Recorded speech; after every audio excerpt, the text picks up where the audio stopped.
The taste of Vietnam. My name is Olaf.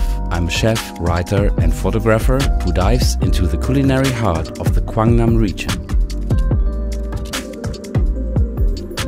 Getting inspired by local food and ingredients to find my own style and create new dishes for the TUI BLUE Nam Hoi An.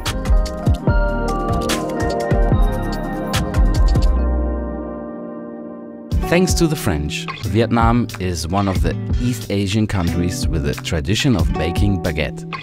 The so-called Banh Mi is a very common street food in whole Vietnam.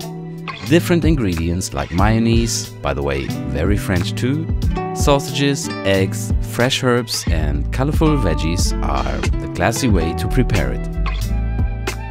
It's crispy from the outside and very delicious from the inside.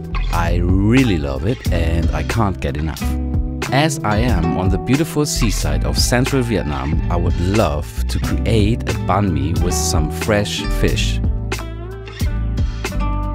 And this is how I made it. Cleaning a local fish, in this case it's a flying fish, cutting the pineapple, some fresh chili, the basil and mix it all together. Fry the fish in a hot pan, season it with salt and put it by the side. Cut some fresh onions, don't forget the mayonnaise and combine everything together in a fresh, crispy banh mi. Well, that was a pleasure for me to create this recipe for the menu of the TUI BLUE Nam Hoi An.